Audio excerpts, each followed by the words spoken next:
Good day. It is Althea from the Bible in 1 Year. Today we spend time in Matthew 10, verse 1 to 20. Messiah's Messenger. In this section, Jesus summoned the disciples for two major events. Firstly, Jesus' commissioning and instruction for the short-term mission to Israel, verses 5 to 15. And secondly, Jesus' instruction for the long-term mission to the world, verses 16 to 23. This is an initial answer to the prayer that ends the previous chapter. So pray to the Lord of the harvest to send out workers into his harvest. And in verse 1, Jesus not only summoned the 12 disciples, but gave them authority and power over unclean spirits, to cast them out, to heal every kind of disease and sickness. In verses 2 to 4, we find a detailed list of the 12 disciples that are being summoned for the great task. Note that in verse 1 they are called disciples, and in verse 2 they are called apostles. According to the Oxford Dictionary, a disciple is a personal follower of Christ during his life, and a follower or pupil or of teacher, leader, or philosopher. And an apostle is an important early Christian teacher or pioneering missionary. According to the Amplified Bible, apostle is a special messenger, personally chosen representative. In verses 6, Jesus sends them out on their short-term mission to the lost sheep of the house of Israel. He gives clear instruction in verses 5 to 15.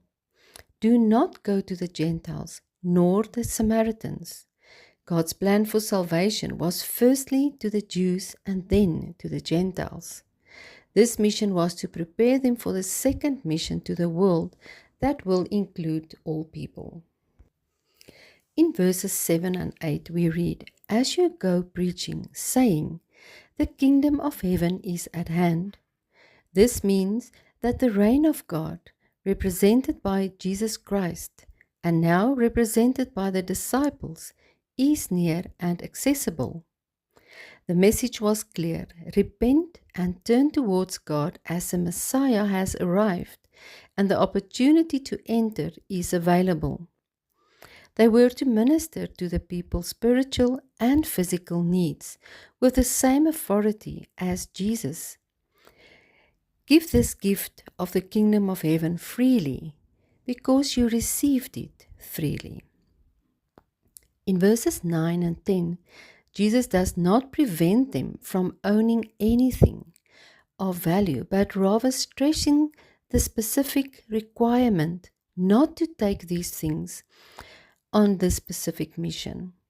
They were to travel light, to fulfill the quick preaching journey to Israel. To obtain these extra supplies would take time. Those to whom they minister must support their mission, for the worker deserves his support. There is a clear instruction to where they should stay on this mission in verses 11 to 15. Stay at the one who is worthy. This means they recognize you as the 12 disciples. They welcome you and my message of salvation that you bring. Spend your time well on those who are willing to receive. Bless the house with a blessing of peace, well-being, and prosperity, the favor of God. If they refuse you, shake off the dust from your feet, breaking all ties. A sign used by Jews when they leave a Gentile region. For you, it will be a sign of judgment on those rejecting the gospel. Understanding the gospel also brings a responsibility to adhere to. The second instruction from Jesus is for them to go into the entire world with the message of salvation in verses 16 to 19. Jesus used the imagery of sheep amongst wolves to explain to them that being his disciple amongst the Gentiles will not be easy, but possible. They will have to face persecution. Be aware, be wise as serpents, and innocent as doves. Have no self-serving agenda. The serpent is a symbol of shrewdness and intellectual cunning, as we read in Genesis 3 verse 1. I like what David Cusick says.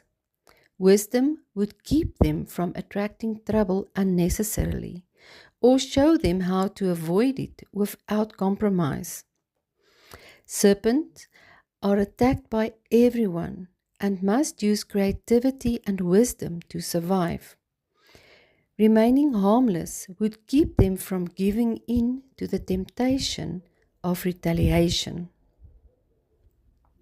Jesus ends this section in verses 20 with a promise: if you do find yourself before those who oppose you, do not worry about how or what you are to say, for in the moment the Spirit of your Father will speak through you.